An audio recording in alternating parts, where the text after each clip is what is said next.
Top quality और consistent performance के लिए सिर्फ सिल्वर पंप नाम याद रखना।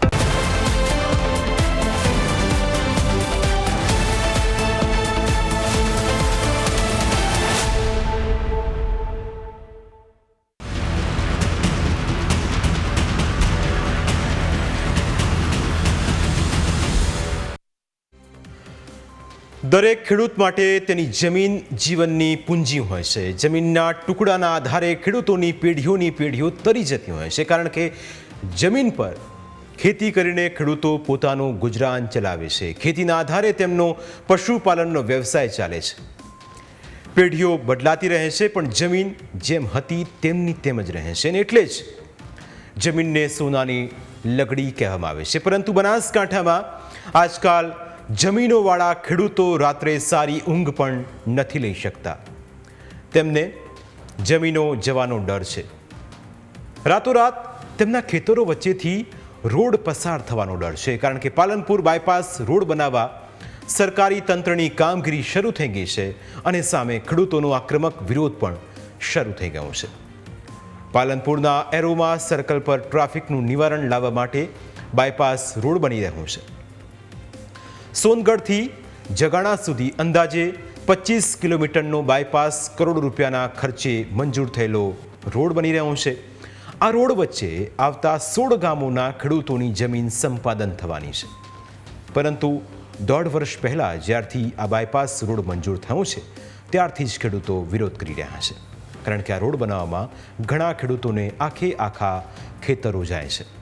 તેઓ ફક્ત ખેતી પર પોતાનું ગુજરાન ચલાવે છે, અને તેવામાં જો જમીન જ જતી રહેશે તો ખેડૂતોના જીવનનો આધાર છીનવાઈ જશે।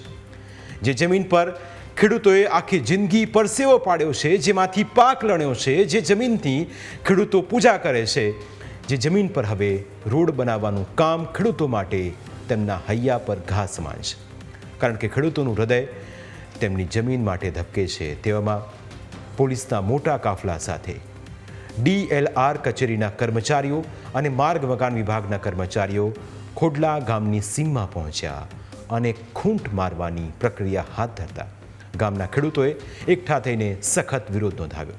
વિરોધ કરી રહેલા ખેડૂતોની વ્યથા સાંભળશો તો તમારું હૈયું પણ કકડી ઉઠશે। અરે જમી છે છોકરાસી જાજા, હવે 1 વીઘા ઉપર ઢોરો ઉપર મારે નભાબાનું, હવે આ જમી જાય પરી તો છોકરા લઈને હું જઉં જો ચી કમાણી જો જઉં કો તે ગઢ રોડ નીકળે એટલો સરકારને મંજૂર હોય તો રોડ ગાઢે, નકર આજે 60 મીટર રોડ ગાઢે તો મંજૂર છે, નકર આજે નહીં કાલે નહીં અમન મારી નોશી અને ઈઓને રોડ ખુશીથી ગાઢી તો અમે અચાઈ નહીં મારે જોવું પડશે નહીં। ખેડૂતોનો રોષ વાજબી છે, કારણ કે એક તરફ તેમને મહામૂલો પાક તૈયાર કરેલો છે, આ પાક હજુ તો અડધો ઉગ્યો છે। 1-2 મહિના પછી વાવેલા પાક લણવાનો સમય આવશે, અને તેવા સમયે જ ખેડૂતોના ખેતર પર બુલડોઝર ફેરવવાની તંત્રની નીતિ જરા પણ યોગ્ય નથી તેવું ખેડૂતોનું કહેવું છે। ઘણી જગ્યાએ તંત્રના સત્તાધીશોએ ખેડૂતોના પાકને નુકસાન પહોંચાડતા ખેડૂતો રોષે ભરાયા છે। કેટલાક ખેડૂતોનું કહેવું છે કે 100 મીટરના બદલે 30 મીટર જમીન જ બાયપાસ માટે સંપાદન કરવામાં આવે, જ્યારે કેટલાક ખેડૂતો જમીન આપવા માટે જ તૈયાર નથી। તેમનું કહેવું છે કે જમીન વિના તેઓ જીવી શકે તેમ નથી, જેથી જમીનના બદલામાં સરકાર જમીન આપે તેવી ખેડૂતોની માંગ છે। આ મારા મઠ ભાજીનો છે, આ બાજુ મારું ભાજીનો છે, કોઈને દેખાય છે?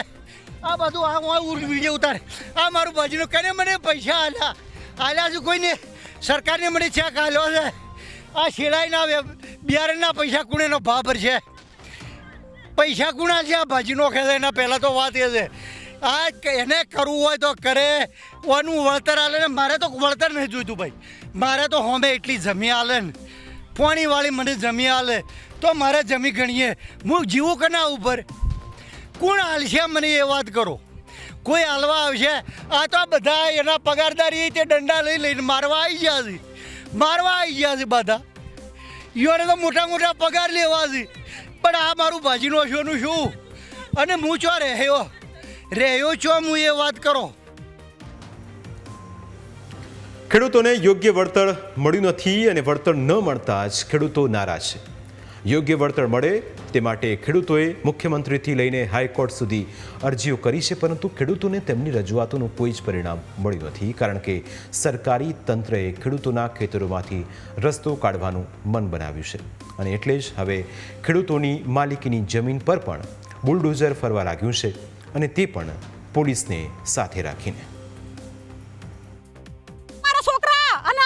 બધું પૂરું કરશે સાહેબ બોલા હાડા કો હાડા અમારા ભીતર મળી જો આવ્યું હોય આઈને અને કોઈ અધિકારી આવ્યો નહીં. હા મોટા કરજો અને મને ગોળી મારથી મારી નાખો છોકરા મોટા કરજો ચડી. તમારી માગણી શું છે? અમાર માગણી નહીં, અમારે તો સતી રોડ જ નતા કરવા દેવા, પણ તઈ તમારે ઈચ્છા હોય તો 50 ખુશ કરજો, પણ આટલા તો જિંદગી બચા રોડ લઈ જોયા. બાયપાસ રોડમાં પાલનપુર તાલુકાના 16 ગામના મોટા ભાગના ખેડૂતોની જમીન સંપાદન થઈ ગઈ છે.